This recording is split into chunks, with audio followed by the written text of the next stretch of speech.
And welcome back, everyone. Welcome back to the grand finals of this week's WardiTV Monday number 45. Again, we have the beginning, marking the beginning of the off-season.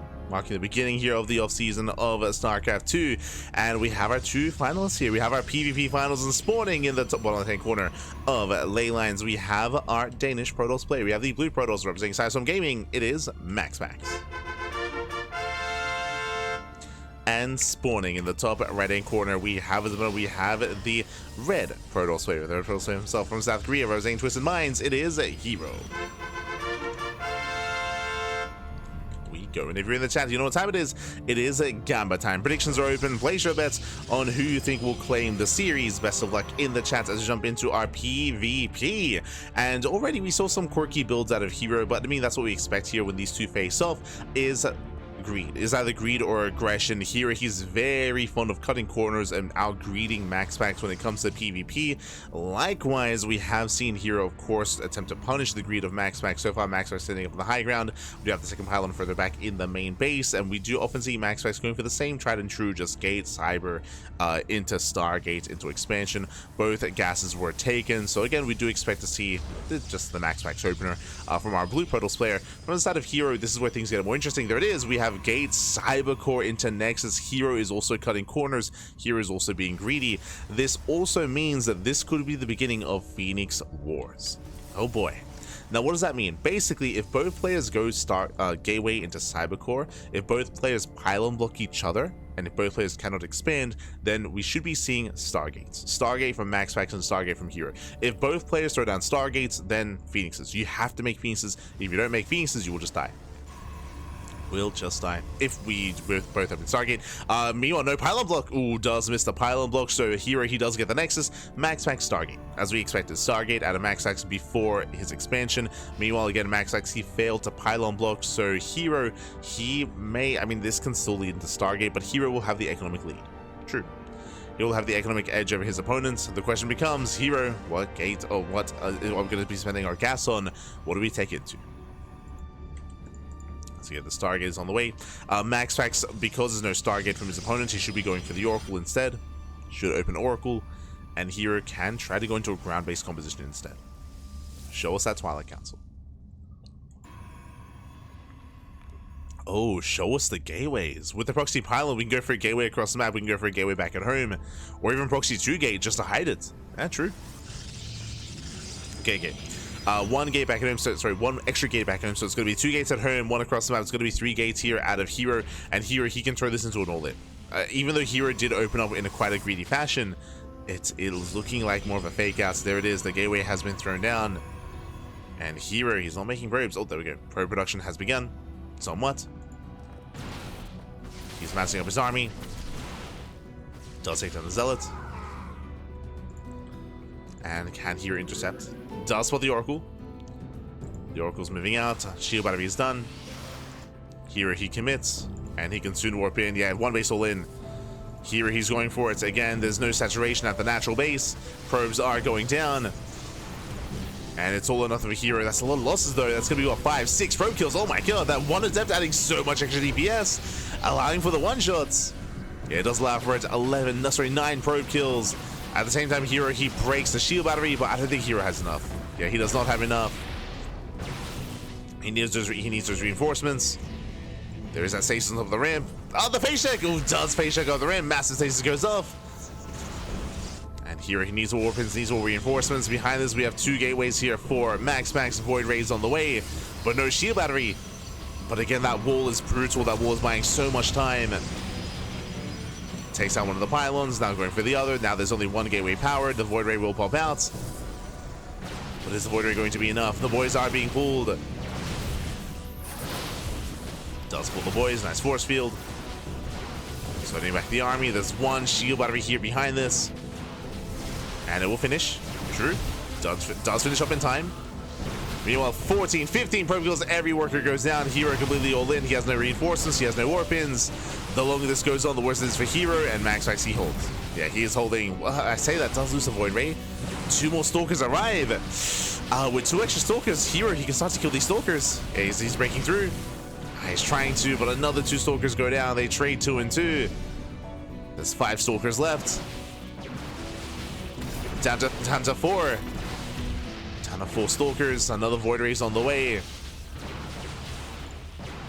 Likewise, there's the NG overcharge. Void Ray has arrived. And with the help of that Void Ray, GG gets called. MaxPax, he will hold, he will defend. And MaxPax takes game number 1.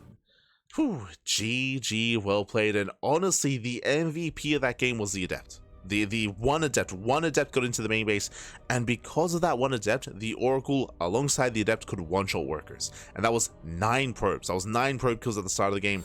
That should not have happened. That should not have happened. Those workers should not have gone down. That's the purpose of the shield battery that was in the main base as well. Here he slipped up, he messed up, he did not wall off, he did not deal with that first Adept, and that was game. That was game then and there. Again, he was so stifled when it came to his income, when it came to his economy, when it came to his warpins and reinforcements, and with that, MaxPax takes the first game.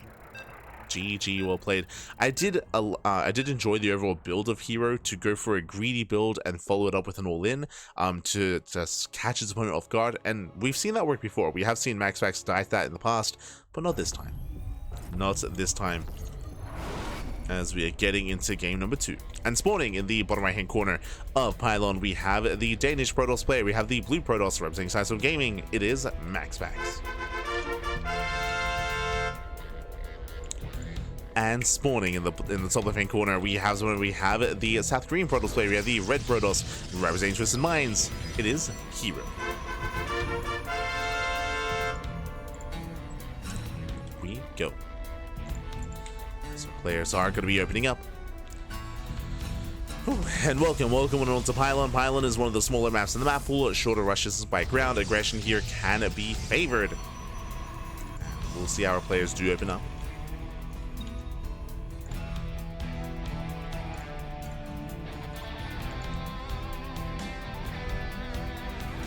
As again, we're expecting more of the same out of MaxPax. Our eyes are typically on herO when it comes to these initial openers. When it comes to PvP between herO and MaxPax. Now we have the gateway in the main.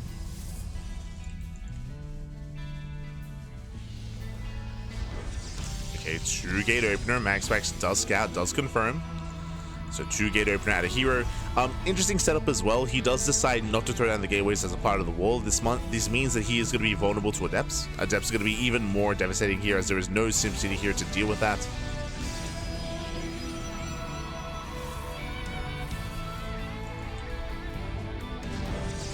Not initially, as he can pylon wall, true.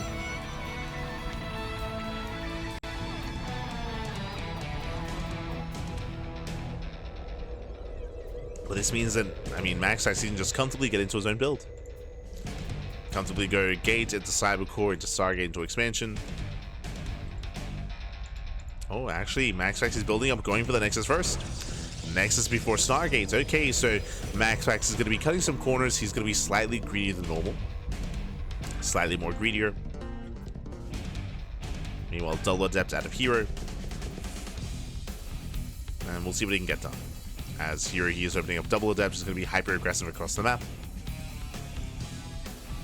He will move out. Here is setting up that wall. Eventually.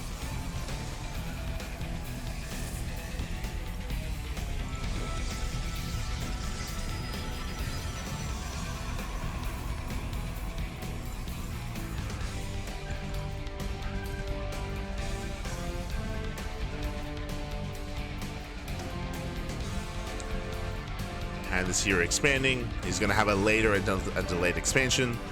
It's on herO to make up for that. Grabs a shade. Now very nice force fields. Locking herO down. To survive. And this robo opener out of MaxPax, not going into his own. Wait, am I crazy? Did I see the robo? I thought I saw a robo on the way. herO setting up his own proxy pylon. I swear I saw a robo in production on the production tab. But MaxPax, he does avoid it. There we go, going for a Twilight Council instead. Meanwhile, herO opening up Stargate. As we have more Adept shading, does commit. Yeah, does commit to the shade. Does focus on the probes. 1, 2, 3 probe kills. Getting up to 4.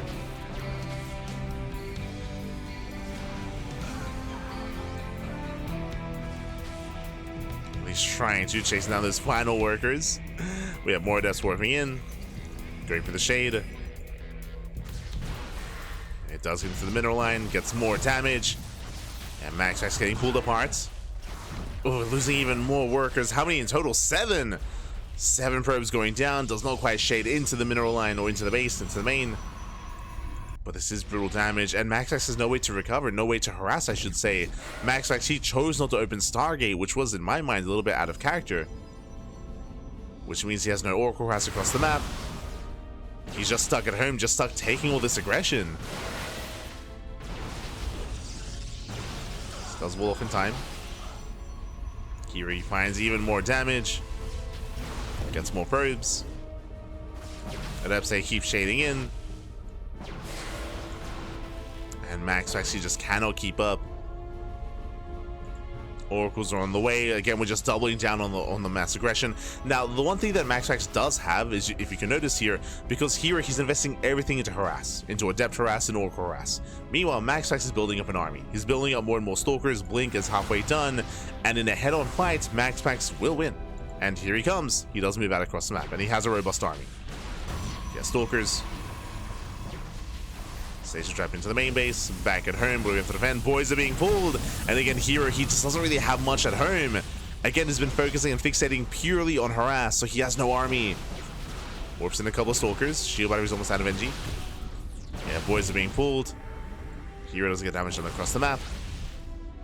But back at home, there is no defense. We need those adepts, and even then, they're not built to fight head-on. Yeah, Blink is almost done, and MaxPax, he may be able to end the game with this push. Does reinforce. The Immortal has arrived. Oh, that was okay. Does Blink forward. Does Blink into the mineral line. Yeah, here he cannot move in. Brutal force field. Yes, here, nice control. He does kite back. And this one Immortal may just clean everything up. He can soon just one-shot these stalkers. Yep, boys are pulled. There's the NG overcharge. And GG. GG gets called. MaxPax overextends. MaxPax, he'll lose everything. And herO ties up the series 1-1. Whew, GG. That was a dicey setup there for herO. But again, herO, he bought enough time for the Immortal. He preserved his probe so he can use them to surround. And MaxPax overextended. He had a crazy blink to the mineral line. I was like, oh my god, he's insane. He blinked in, he got surrounded, he got shut down, a clutch NG overcharge, and herO ties things up. herO does tie things up, and now we're going all the way to game number 3. And again, that was a really odd build out of MaxPax. I'm not used to seeing MaxPax open up greedy and not go either Robo or Stargate. Remember, I'm pretty sure he did have a Robo on the way, then he cancelled, then went for the Twilight Council into Blink, which was really peculiar. It's a bit of a peculiar setup there for MaxPax, as opposed to his typical Stargate that allows him to harass. So he had no way to really cripple herO. He was just basically all in. Like MaxPax, he was all in, was focusing and fixating on that one Stalker breakouts, and it was not enough. So not enough in the end, and with that, GG will play. With that, we're getting into game number 3, and we'll see who takes the lead. Who takes the lead in the series? Who will gain that momentum? Let's go. Let us go.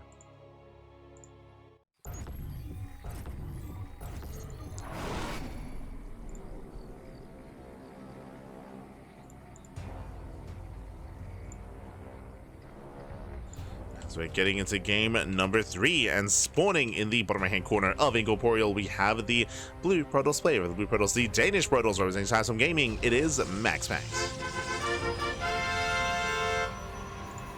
Forced into the ace match, and spawning in the top left hand corner, we have his opponent. We have the red Protoss player. We have the South Green Protoss representing Twisted Minds. It is herO. Again, we were getting rowdy in that last game, with MaxPax rushing to, or being forced into a blink all in. herO mass harassing, mass aggression, did cripple MaxPax's economy. And hello, as herO, he moves out with 2 probes. So 2 workers, they fan out. herO, he does plan on going for a proxy. So a cheeky opener out of herO. Based on his trajectory here. Looks like a proxy Stargate if we throw one down here on the right hand side. No, going further in. Oh, going right outside of the main. This is a really obvious location. I mean, the probe scout will deter. We'll make it look like a standard opener. Oh, he throws down the... Okay, going for an inefficient build here. herO, he goes for the second pylon back at home. He's going to be proxying the third pylon instead. There's going to be a delayed proxy out of herO designed to... I mean, the reason why it's going to be delayed, though, is to make it... to keep it hidden. To keep it that much more hidden. To make it more difficult to recognize what's going on. So far mirrored builds. Gate into Cybercore from both players, and herO, he's going to fake out an expansion when really he's going for a proxy Stargate. So very cheeky build here out of herO. MaxPax, he gets the expand. Does get it down in location. herO, he does fail to pylon block. And again, MaxPax convinced that he was pylon blocking his opponent, to herO even making the Zealot. So again, a very quirky build out of herO. It is going to be a later proxy Stargate and a later proxy. Probe does go back in. Now, MaxPax is searching for the pylon. Yeah, straight up. He's searching for the third pylon. He's trying to get a read on what's going on. There's a Nexus. And here comes the proxy. Oh boy. Now, MaxPax is going for his own Stargate, of course. But herO, he'll hit first with the oracles, and probes aren't going to be going down. The question is, how many? Now remember, this is not all in out of herO. This is a way to get ahead. This is a way to cripple MaxPax. Here comes the oracle, and MaxPax has nothing that shoots up. He has warp gate on the way, so he cannot reactively warp in anything to defend. He has one oracle, he has adepts. That's it. No stalkers, no shield battery, no nothing. Again, just a really quirky build here from herO. Does get into the main. Probe's going to be going down, and this is just free damage. This is just free damage here. Oracle's on the way. So far, getting 5, 6, 7, 8. It's going to get up to 9. Can we get up to 10 probes? Can we get 10? He does. There we go. 10 workers. The Oracle runs out of energy. 10 probes do go down. Nice damage. At the same time, MaxPax is going for his own counterattack back at home. We have a shield battery and a stalker. herO's ready. herO is ready. Second Oracle goes in. More economic damage. MaxPax already behind, already taking a lot of damage, and now he's even more crippled. Ay. Losing 13, 16, 17, 18. Oh god, this is game-ending damage. MaxPax scored with his pants down completely across the map. The Oracle does no damage. Adepts, they're going to be threatening here the natural. The pylon does complete. That is 21 probes. Oh god. 21 workers go down, and with that is crippling damage. Oh my god, Jesus, that should not have happened. Stay strapped did pop off. That will slow down herO at least. Would MaxPax recognize a missing probe at this part of the opening? No shot. You're typically not counting probes when you go into the mineral line like that.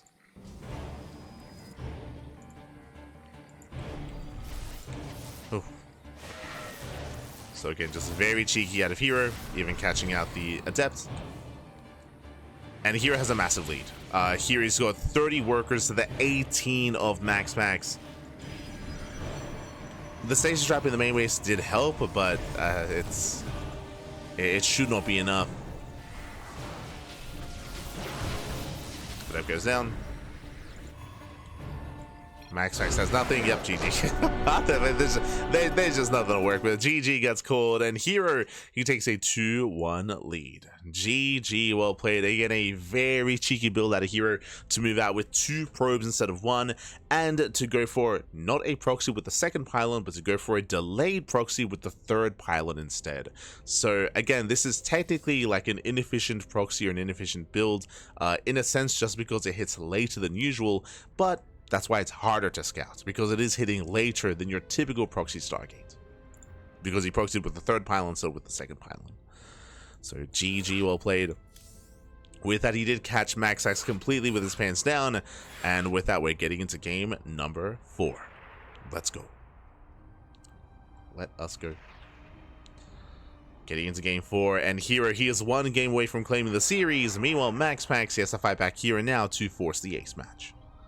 Oh boy. Here we go. As we are loading into Tokamak.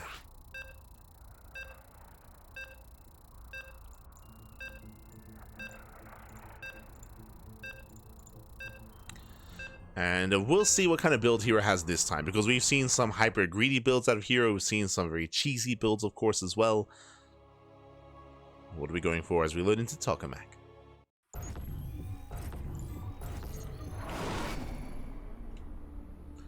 As spawning in the bottom left-hand corner of Tokamak, we have the Danish Protoss player. We have the blue Protoss representing Sidestorm Gaming. Down in the series, we'll see if he can bounce back and force that game 5. It is MaxPax. And spawning in the top right-hand corner, we have his opponents. We have the red Protoss player, the Protoss himself, representing Twisted Minds. Leading the series 2-1, one game away from claiming the series and becoming this week's champion. It is a herO.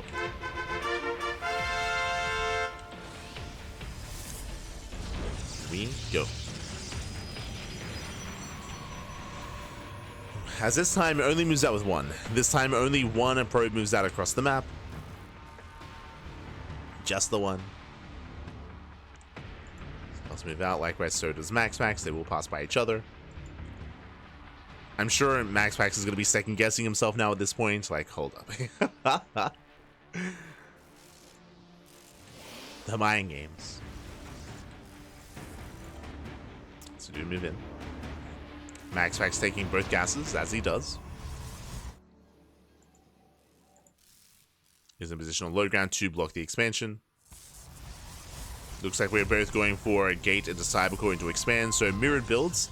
Again, it is a lot more common nowadays for a lot of the Korean Protosses to also go for the same MaxPax opener. So mirrored build so far. Oh, but he does get the expand. It does get the Nexus. Again, the tell here was one gas. Because there was only one gas geyser, herO, he was hoping to get the Nexus, and he does get it up and running. MaxPax went double gas. What does that mean? That means Stargate before Nexus. So MaxPax is going to be slightly more tech heavy. herO is greedier. So herO, he will have the greater economy. MaxPax responds with a one base all in. Okay, so I said a double gas into a Stargate opener, but he can turn this into a proxy robo into a one base all in. And herO, again, I'm sure in his mind is not thinking about the potential of one base all in. He's going to be scouting, does poke in, does see both gases. He should know something's wrong. Yeah, he knows. He checks here for the Stargate. He sees no Stargate. Something is wrong. He's going to double check for the expand. He'll see no expansion, so he must know there's a proxy. He's checking. So good deduction here from herO. He's checking the third base location. We can see it's at the forward base location, though. It's out here in the center. Here he's looking for the proxy. He knows that something is wrong. Does scout the gold. I mean, the gold is a more common location. He rotates, and now he will confirm. Yeah, he does find the proxy, sees the gateway and the river. And he's aware of what's coming his way, but this is a late robo out of herO. Late reaction, late scouts. Things are looking up for MaxPax. So MaxPax, he should be able to pull this off, unless herO can somehow slow this down. herO, he's moving in, he can pick away at the pylon, but he should not be able to get the kill. That's floating up. Gets 2 probes. He might kill the first pylon, but the second pylon should survive. Yeah, he doesn't get it. Yeah, it does not get it. Stalker has to get the hell out of there.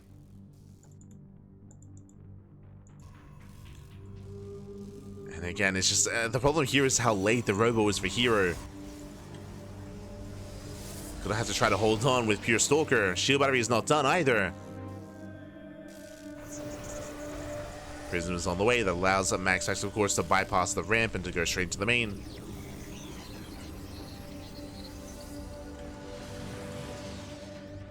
Shield battery's now done. Immortal's on the way. herO needs a little bit more time. But there's that force field. It looks down the army. Shield battery is targeted. And MaxPax should overwhelm. Here he pulls up with the Immortal. Doing what he can. But again, he's just going to be locked down. He will lose the Immortal. And MaxPax will overwhelm. Takes down the Shield battery, the Immortal, the Sentry as well. And here he has nothing to defend, nothing to hold on with. He's down to 4 vanilla Stalkers. Down to 3. Down to 3 Stalkers, going for the Artosis Pylon, depowers everything on top of the ramp. And we're going to the ace match. So we're going to the ace match, we're going to game 5. Again, it was a cheeky, oh sorry, I say cheeky build. herO went for a greedy opener, but he did have just a really late scatter, so what was happening. A late scout of the all-in, a late scout of the proxy, a late reaction as a result. It was all too little too late. The Immortal does pop, true. Jesus, it just gets around it. It does not matter. GG gets called, and MaxPax, he does take the game, and we are going to game 5. Whew. GG. We are going to the ace match. And again, herO caught with his pants down here. Again, he was holding on to gas and holding on to minerals, waiting for him to scout before he reacted. Because of that, it was a later robo, it was a later reaction, later realization as to what was happening. And now we're going to game 5. And what map are we loading into? That's my big question here. Depending on the map, we could see something more intense. Ooh, loading into Persephone. Okay. All-ins are quite common here. All-ins can be really powerful, especially because of the healing pad as well. Like, you can always fall back to it and heal up, and that can be a factor when it comes to certain all-ins. But we'll see. We'll see how our players do open up. As we at least get a full series here, get a full game 5. Let's go. Let us go. Petition for EWC to get horns for the intro. True. Where are the horns? Where's the fanfare? As spawning in the bottom hand corner of Persephone, we have the Danish Protoss player. We have the blue Protoss representing Sidestorm Gaming. It is MaxPax. Tying up the series and forcing the ace match. Momentum is on his side, and spawning in the top left-hand corner, we have the South Korean Protoss player. We have the red Protoss representing Twisted Minds. Being forced into the ace match. Can he bring it back? It is herO.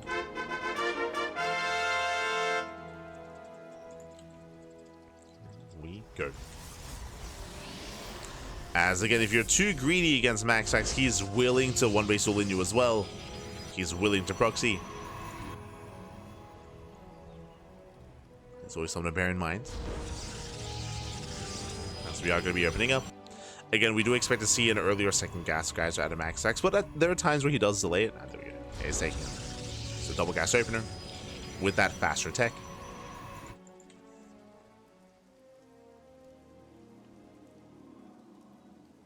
herO throwing down his second gas geyser as well. Okay. And here he actually sneaks out with the probe, and it is very common to go for a proxy Stargate. Like these are like the most common proxy Stargate locations on Persephone.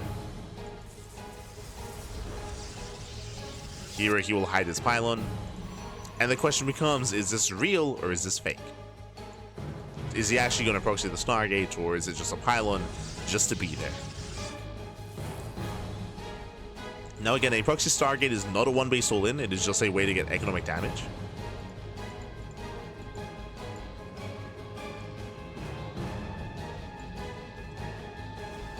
And things can get a little bit intense here. As of course MaxPax, he knows that the pylon is missing, he knows that something is wrong. As he is counting pylons, there we go, Stargate for MaxPax as he did open up double gas, and Stargate for herO. Now, there's a difference as to what's happening here. One thing is that herO, he will know to get a shield battery because he knows that it's going to be a Stargate opener from his opponent. And herO, there's a higher chance he's going to get ready for it. For MaxPax, he has to scout to confirm whether he needs a shield battery. And he's checking. As we mentioned, these proxy locations are so common for Stargate. And he checks the more common location, he goes further in, and he confirms. Yeah, he does confirm. That's the downside of this location. This is where I have to question herO because these locations are so common and so obvious. So of course MaxPax checks here first and he will confirm, and he may even just force a cancel, or he may even just shut down the pylon. Pylon taking a lot of damage. Oh. Okay, for a moment there I was going for a Phoenix. It is going Oracle first. The pylon took a lot of hits, took a lot of damage. Would you see Phoenix first out of MaxPax? Ay. And this Oracle's just going to be shut down. Here he could cancel, but again, then he's just behind. Yeah, the Phoenix will just camp. Despite that the Oracle does commit. You're trying to break open that front door.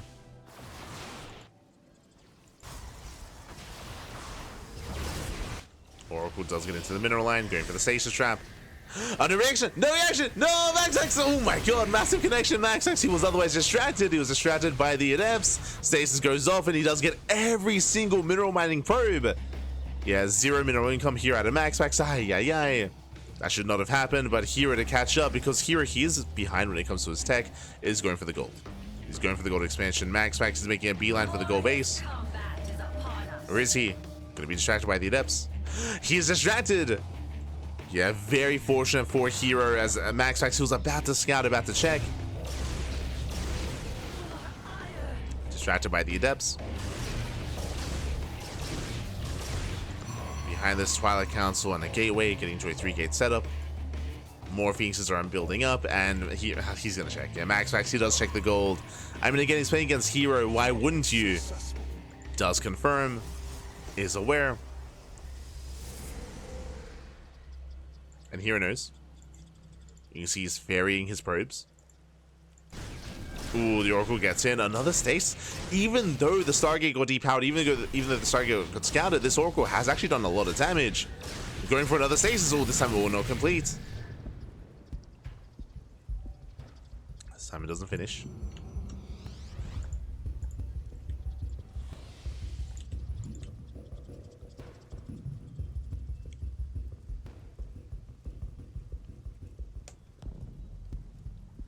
MaxPax, he's moving out. He is fanning out here. I mean, the mineral line is exposed. herO, he actually pushes with his ground army. There is one shield battery here to defend. There's a second shield battery on the way. There we go. Does hit the mineral line. Probe's going to be going down, and herO, he's all in. herO, he's all in. Here comes the proxy pylon, the proxy gateway. If there was no second shield battery, I would favor herO here, but again, there's a second shield battery on the way.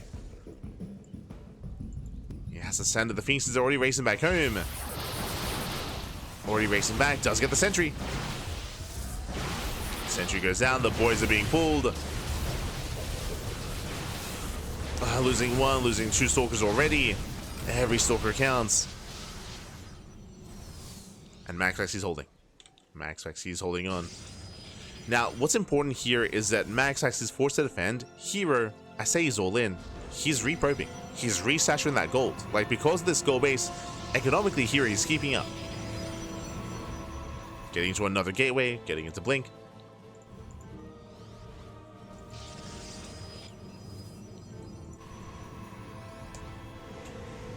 So we still have a game, we still have a back and forth. Oh, gets a free Phoenix. Gets one. Doesn't get the other. No Blink.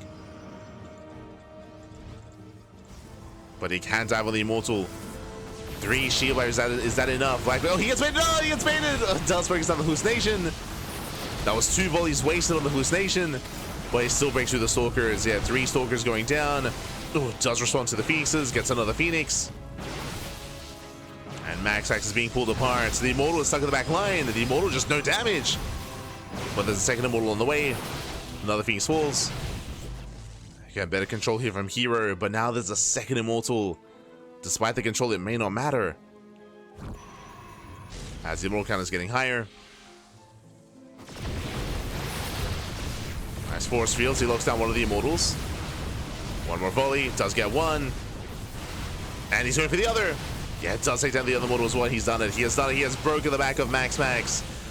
Again, the gold base paying off. MaxPax, he failed to punish the gold. Did fail to punish, and with that herO, he has broken the back of MaxPax. I say that there's 1 Immortal remaining. MaxPax barely holding on, but here come the reinforcements, and MaxPax, he should not be able to survive this. GG gets called, and herO, he will take the series 3-2, becoming this week's WardiTV Monday champion. GG. Whew, GG, well played. Congratulations here to herO as he does claim the win, but a shout out to MaxPax, because even though herO is typically favored in these series and these matchups, we do see that MaxPax, he went all the way to the ace match. He did force the ace match, and I love that MaxPax even went for some aggression himself, went for some cheese himself. We saw MaxPax, if you recall, in game number 4, react with an all-in. Like, react and punish Hero's greed with his own proxy, with his own all-in. So I do love that MaxPax was being a little bit more flexible with his play. This is my big criticism for MaxPax, is that he's very rigid as a player, very rigid, and he often doesn't really explore too often and doesn't really branch out. So I do love that he was a little bit more exploratory here in this series, a little bit more chaotic at times as well, when need be. So GG well played. When it came to this game, again, here got away with the gold. He got away with the gold base, did a great job at hiding the gold base. We saw that even though MaxPax did see it, even though he tried to punish it, he was unable to, though. He was unable to punish the gold. It did get up and running. Phoenixes, he was killing some workers there, but eventually he was forced back home because the Stalkers were threatening him, so he raced back home with the Phoenixes. You could argue that maybe he could have kept them going just to punish and cripple the economy, but he failed to do so. GG, well played. Congratulations, herO does claim the series, and he is going to be our champion. Congratulations. Whew. And with that, we have crowned our first, hold on, there we go, 3-2. 3-2. As we have crowned our first champion of the offseason, and I'm sure there are going to be more to come. Likewise, when it comes to the rest of our schedule, when it comes to the rest of our tournaments, we do have our schedule coming up ahead of us here. Still yet to be updated on screen, but our next cast is going to be tomorrow in less than 24 hours. So typically we have the Sparkling Tunic Cup over the weekend. Typically we have it on Sundays, but this week we had the Fusion Esports League. This week we had FEL, so we could not host our tournament, or we had no intention of like running over the event, or the Polish LAN event, so we did reschedule to Tuesday. So tomorrow is going to be our weekly tournament, the Sparkling Tunic Cup. That'll be next week, or that'll be tomorrow. And of course, we have the Pegasus Cup on Wednesday as well. Wednesday is going to be a busy day. We have the Pegasus Cup. We also have OC King of the Hill. Thursday, we're going to have the Pondcast and the Sunny Lake Cup as well. So we have back-to-back on Wednesday. We have back-to-back on Thursday. On Friday, we should have a bit of a freer evening, thankfully. It should be a little bit more free. And likewise, on Sunday, we have KSL and SDOC Ducklings Open, and of course the Korean StarCraft League as well. And the Sparkling Tunic Cup should be returning to its typical slot on Sundays, starting on the 3rd of August. Oh boy. So again, it's going to be a very intense and very busy week for us here, and I hope you all enjoyed. Hope you all had a great time here this week. And again, if you enjoyed this tournament, we'll be back next week. This is a weekly tournament every single week. There are a couple of exceptions, of course, depending on what's going on, but for the most part, WardiTV Monday is here on a weekly basis, and I hope you all enjoyed. Hope you all had a great time. Hope you all had a great time here. If you want to watch the VODs, if you cannot watch us live, and if you see something that you like, but if you can't watch it yourself, at least live, then do check us out over on YouTube. ! Socials in the chat, and we are live on YouTube on a daily basis as well. We upload to YouTube on a daily basis, so there's plenty of content there. If you do want it, it's all over on YouTube. Otherwise, you can support us on Patreon! Patreon in the chat. You'll get a link to our Patreon page. We do fund the Patreon does fund our tournaments. 100% of the money on Patreon goes towards our tournaments. It all goes towards Sparkling Tunic Cup, Duckling Open, and Master Swan Open as well. It's all done via Patreon. Bam, you can see our 3 tournaments on my right, all done via Patreon, and we even got a new patron yesterday, so thank you so much to our new patron. We are one step closer to our goal of 500 USD a month. Again, all that money goes towards the players. The next goal would be to finally start paying casters and playing admins. That's going to be after this current goal, but we're getting there. So thank you so much for the support. And again, the off season has begun. It's going to be that much more important to support these online tournaments, to support these events, these crowd-funded grassroots tournaments are going to be even more important moving forward. So whether you're supporting us here on the CranKy Ducklings for our tournaments, whether you're supporting Thermal and his crowdfunding endeavors, the Monday Night Weeklies, they have a Ko-Fi. You have Wardi, he has a Patreon as well for his tournaments. I believe his Patreon is more for like the WardiTV festivals and the European League and the Korean League and the other big events that he has. But regardless, you can help support through that. We also, of course, have the RSL, the Rival StarCraft League. They have their own Patreon. There's a lot of there's the KSL, the Korean StarCraft League. They have their own Patreon as well. There's a lot of crowdfunding endeavors and initiatives. So if you wish, you can support whichever you do wish to get behind. Regardless, thank you so much for watching. Thanks so much for the support, and we'll see you guys next time. We'll see you guys tomorrow for the Sparkling Tunic Cup.